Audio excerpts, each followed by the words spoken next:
Big ബോസിനകത്ത് ഇപ്പൊ ലൈവില് ബിന്നിയും ഭർത്താവ് നോബിനും തമ്മിൽ ആ മേക്കപ്പ് റൂമിലിരുന്ന് സംസാരിക്കുന്നുണ്ട്. അപ്പൊ കരയൊക്കെ ചെയ്യുന്നുണ്ട്. ബിന്നി സങ്കടപ്പെടുന്നുണ്ട്. കാരണം എന്ന് പറയുന്നത് പിന്നെ കുതിത്തിരിപ്പെന്ന് പറഞ്ഞ് ഒരു പാട്ടില്ലേ, ആ പേരും പറഞ്ഞാണ് ബിന്നി കരയുന്നത്. ബിന്നി പറയുന്ന ആ ഒരു പേര് അക്ബറാണ് തനിക്കിട്ടതെന്നും, എന്നാൽ തന്നേക്കാൾ വലിയ കുതിത്തിരിപ്പുകാരനാണ് അക്ബർ എന്നും ബിന്നി പറയുന്നുണ്ട്.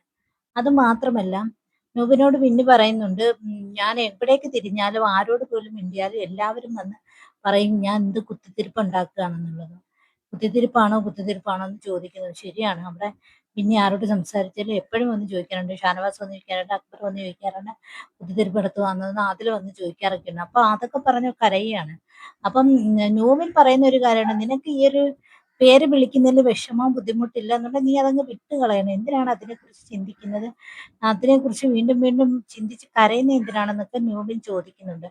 അപ്പം ബിന്നി പറയുന്ന ഒരു കാര്യമുണ്ട്, താനിവിടെ മിണ്ടാതിരുന്നാല് ഒന്നും ആവത്തില്ല. കാരണം നമ്മൾ ഈ വീട്ടിലൊക്കെ വന്നു കഴിഞ്ഞാൽ എല്ലാവരുടെയും വിഷയങ്ങൾ സംസാരിക്കുകയും കേൾക്കുകയൊക്കെ ചെയ്യണം. അതിന് മറുപടിയൊക്കെ കൊടുക്കണം. അല്ലാതെ ഒന്നും മിണ്ടാതിരിക്കാനാ വരുന്നതെന്നുണ്ടെങ്കിൽ പിന്നെ ഈ ഗെയിമിൽ കളിക്കേണ്ട ആവശ്യമില്ലല്ലോ എന്നും പിന്നെ വരുന്നത്. അത് കറക്റ്റാണ്.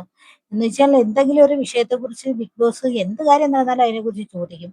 അപ്പോൾ നമുക്ക് വ്യക്തമായ ഒരു മറുപടി പറയണമെങ്കിൽ ആ വിഷയങ്ങളെക്കുറിച്ച് നമ്മൾ അറിയണം. അറിഞ്ഞ് സംസാരിച്ചെങ്കിൽ മാത്രമേ ആ വിഷയത്തിലേക്ക് നമുക്ക് കടന്നു ചെന്നായിട്ട് നമുക്ക് മനസ്സിലാകത്തുള്ളൂ. ഇങ്ങനെയൊക്കെയുള്ള കാര്യങ്ങൾ പറഞ്ഞ് കരയുന്നുണ്ട്. അപ്പോഴ് ബിന്നിക്ക് പുറത്ത് ഇങ്ങനെ കുത്തിത്തിരിപ്പെന്ന് പറഞ്ഞതിന്റെ അപ്പൊ ആഘാതം എത്രത്തോളം ഉണ്ടാവും എന്നുള്ളൊരു പേടിയും ഭയവും ഉണ്ട്. അപ്പൊ റൂബിൻ പറയുന്നുണ്ട്, നൂബിൻ പറയുന്നുണ്ട്, പുറത്ത് നീ എന്നെയോ മമ്മിയുടെയോ കാര്യമൊന്നും ചിന്തിക്കേണ്ട, ഞങ്ങൾക്ക് അറിയാമല്ലോ നിന്നെ, നിന്റെ വിഷയത്തെക്കുറിച്ച്, ഈ വിഷയത്തെക്കുറിച്ച് അങ്ങനെ നീ ആ ഒരു കാര്യത്തെക്കുറിച്ച് ചിന്തിക്കേണ്ടതെന്ന് നൂബിൻ പിന്നെ പുള്ളിക്കാരത്തിയോട് പറയുന്നുണ്ട്. പുള്ളിക്കാരത്തി നല്ല വിഷമത്തിലാണ്, പുള്ളിക്കാരത്തിക്ക് നല്ല സങ്കടമുണ്ട് ഈ വിഷയങ്ങളും. അപ്പം ഓൾറെഡി ഇപ്പൊ ഇത്രയും ദിവസമായിട്ട് പുറത്തെ കാര്യങ്ങൾ എന്താ ഏതാന്നൊന്നും അറിയാതല്ലേ എല്ലാവരും നിൽക്കുന്നത്. അപ്പൊ പുറത്തുള്ള ബഹളത്തെ കുറിച്ചോ തനിക്ക് നെഗറ്റീവ് ആണോ പോസിറ്റീവ് ആണോ എന്ന് പുള്ളിക്കാരത്തേക്ക് അറിയത്തും ഇല്ലല്ലോ.